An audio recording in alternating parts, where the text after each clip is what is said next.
Ya, selamat berjumpa lagi para investor saham yang budiman. Budi Setianto, kreator Easy Stock, eh, kreator aplikasi penilai harga saham yang bisa Anda download di Google Play Store. Cuma pada saat ini sedang direview sama Google karena di tahun awal 2022 ini ada aturan baru dari Google sehingga kita belum bisa menayangkan. Oke, kita hari ini bukan rekomendasi saham, tapi kita membahas saham-saham yang menjadi top gainer di tahun lalu, yang mana saham yang kita pilih sekarang adalah Berkah Beton Sedaya atau BEBS, BEPS, itu naiknya 12 kali lipat atau 12.000% ya, 12 kali lipat. Nah ini kita mau tahu prospeknya gimana. Kalau Anda lihat grafik kecilnya, itu naiknya memang luar biasa, yaitu dari posisi di bawah 500 sampai ke 6.500, tapi sekarang udah turun ke level 4.000 di dalam kurun waktu hanya berapa hari mungkin ini ya, turunnya cepat sekali ya.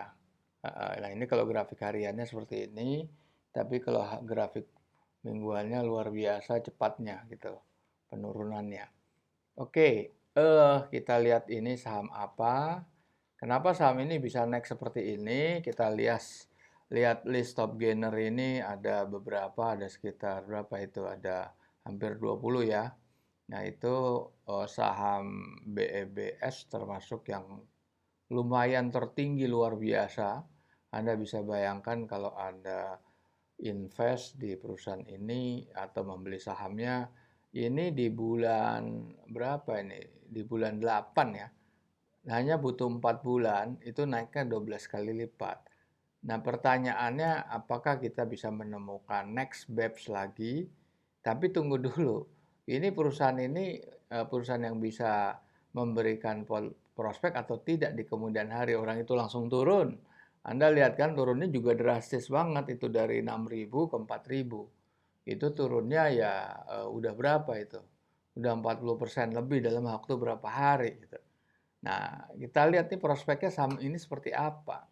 Nah, kita lihat kalau lihat dari ciri-ciri saham gorengan, apakah dia termasuk? Nah, volumenya ini kan ya dibilang nih nggak tidur terus naik ya. Memang dia sudah cukup cukup tinggi juga di sini nih, cukup tinggi. Jadi susah susah ditebak ini masuk saham gorengan apa enggak karena kalau dilihat dari volume ciri khas satu ya volumenya ya. Nah, ini kan di sini teorinya adalah ciri khasnya adalah kalau saham itu sepi atau tidur tiba-tiba naik. Kalau kedua berasal dari saham lapis kedua ketiga, iya ini jelas-jelas saham lapis kedua atau ketiga yang tidak terlalu aktif ya. Ini tidak terlalu aktif di sini. Terus yang kedua, ya apakah ini penny stock? Ya, well dia sekitar masih di level di atas 100 ya, itu masih di level 300-an. Kalau dia di sini, dia di level terendahnya di sini di sejak bulan 7 ya, itu di level 320-an. Nah ini sekarang kita lihat lagi ciri khas yang lain adalah nah ini naiknya karena fundamental atau tidak? Apakah ini perusahaan rugi? Jadi di sini kan di dalam memvaluasi itu rata-rata teori yang populer itu hanya melihat earning, dia tidak peduli mau hutangnya banyak, mau asetnya lebih kecil dari hutang. Artinya gini, aset yang kita lihat kan modal kerja. Kalau modal kerja negatif pasti balance sheet-nya negatif. Balance sheet negatif atau modal kerja negatif tentunya itu harus bisa di cover sama earningnya. Earningnya seberapa kuat. Nah, earning itu kan diwakilkan bukan sekedar laba bersihnya, bukan earning apa earning before interest, taxes and amortization ya, bukan EBITDA ya, bukan EBITDA. EBITDA tidak di dalam paham easy stock, di mana easy stock yang berkiblat pada Benjamin Graham yaitu gurunya Warren Buffett, kita tidak menganut EBITDA di sini. Kita menganut free cash flow. Kenapa? Free cash flow lebih real. di dalam dunia nyata, di dalam real business. Nah, ini kalau kita main di saham, main di pasar modal, yang kita beli kan real business sebetulnya. Apa saham BEF itu tidak ada emitennya, tidak ada bentuknya, kan ada. Dia ada kantornya, dia ada pabriknya, dia ada pegawai dan lain sebagainya.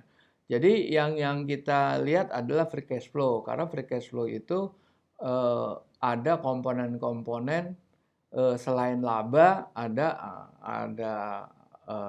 pendapatan biaya lain, ada depresiasi yang non cash, ada juga capital expenditure. Kalau capital expenditure ini kan sebetulnya tidak sering dibahas di dalam analisa-analisa umum. Oke. Kita lihat kemudian, nah, kalau saham murah kan gampang digoreng. Nah, tetapi ya tergantung dia menguasai mayoritas saham itu nggak di pasar, di saham yang beredar itu dikuasai nggak gitu. Nah, ini market cap kan ya jelas kan perkaliannya mudah, jumlah saham beredar dikali harga saham saat itu gitu. Oke, berikut kita lihat shareholdingnya ya. Publik menguasai 22%. Ya ini sebetulnya nggak terlalu tinggi ya. Dan ini rentan. Yang bagus sih sebetulnya di atas 40%. Tapi jarang lah perusahaan yang listed di Indonesia tuh kepemilikan publik yaitu di atas 40%. Rata-rata tuh antara 20-30. Jadi sebetulnya rentan sama manipulasi daripada sophisticated investor atau yang lebih kenal bandar ya gitu. Karena sophisticated investor itu adalah sekelompok investor, sekelompok cukong lah yang dia punya dana yang luar biasa yang mampu memobilisasi dana. Gimana cara memobilisasi dananya? Itu caranya adalah dia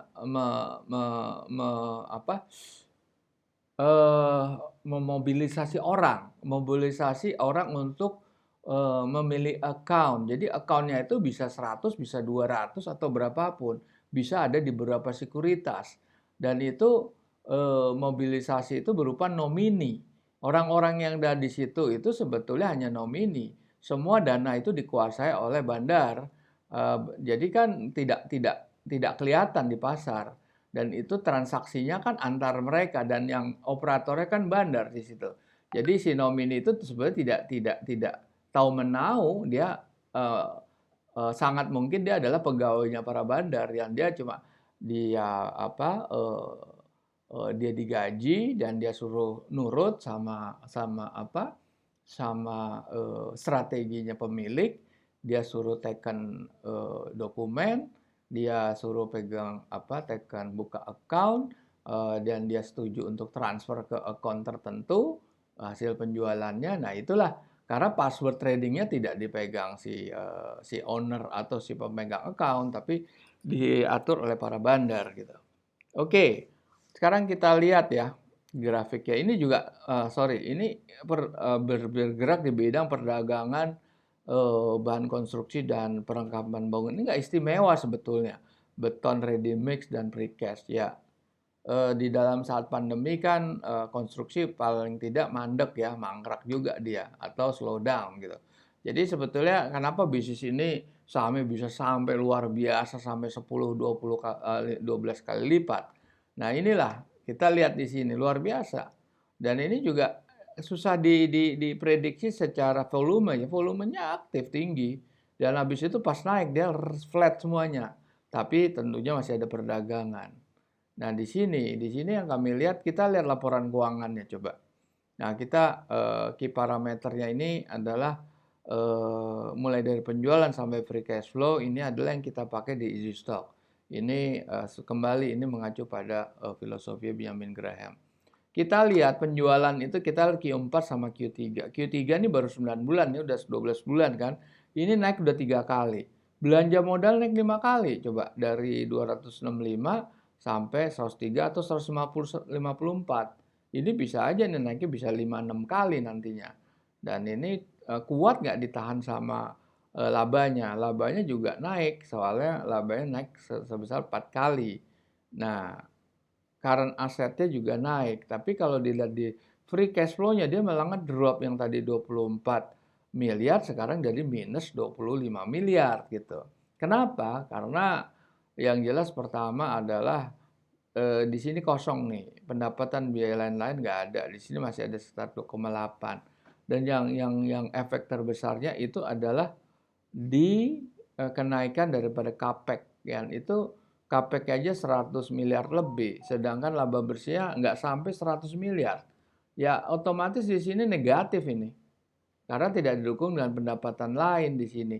Kalau di sini penyusutannya juga nggak bisa nutup. Kan kalau free cash flow tuh laba bersih tambah penyusutan tambah pendapat dan biaya-biaya lain, terus di apa dikurangin sama belanja modal. Akhirnya dapat free cash flow di sini kan. Nah, free cash flow itu negatif. Nah, di sini kita lihat perhitungan valuasinya dengan valuasi easy stock ya. Oke, kita lihat dulu di tahun 2020. Nah, tahun 2020 ini valuasinya aja intrinsic value-nya cuma antara 40. Karena kan 50 harganya udah 380. Volume masih kecil, masih di bawah 1 juta lembar. Market cap-nya 3,4 triliun. Karena listrik stock-nya itu sekitar 9 miliar ya gitu ya. Oke, gimana laporan terakhir yang update terakhir. Nah, ini volumenya naik 80 kali karena ya balik lagi itu kan terjadi Q2 di tahun lalu. Kalau Q2 tahun lalu, tahun 2020 itu biasanya kan keluarnya itu sekitar bulan-bulan September ya. Ya itu masih berlaku aktif sampai dengan akhir-akhir 2020. Berarti volumenya kan masih kecil banget ya, masih di bawah 1 juta. Sekarang volumenya udah 41 juta, kenaikan yang luar biasa. Market cap naik 13 kali, volume naik 80, ekuitasnya naik 2 kali, laba naik 4 kali, free cash flow-nya ini nih turun dan menjadi defisit. Inilah menyebabkan perhitungannya jadi negatif di sini. Nah, artinya dengan kondisi kayak gini tentunya kami di Easy Stock tidak bisa merekomendasikan saham ini di tahun 2022 ini. Dan Anda bisa lihat kan ini, habis naik, blong langsung anjlok. Ini luar biasa. Nah, kalau kita lihat hariannya juga drastis banget gitu. Jadi ini tetap kita kategorikan udah industri yang tidak menarik dan industri sebetulnya lagi terpuruk karena pandemi, karena konstruksi itu pasti slow down. Kan kalau dia kan pabrikan daripada precast yang berhubungan dengan kontraktor-kontraktor besar seperti yang buat jalan tol, jembatan, pelabuhan, itu kan perusahaan karya-karya, dan perusahaan karya-karya itu lagi terpuruk financial performance ya gitu. Jadi sebetulnya nggak make sense kalau dia bisa naik sampai luar biasa. Nah, makanya kita nggak merekomendasikan saham ini. Oke, kita berjumpa lagi di lain kesempatan untuk top gainer yang lain. Selamat tinggal.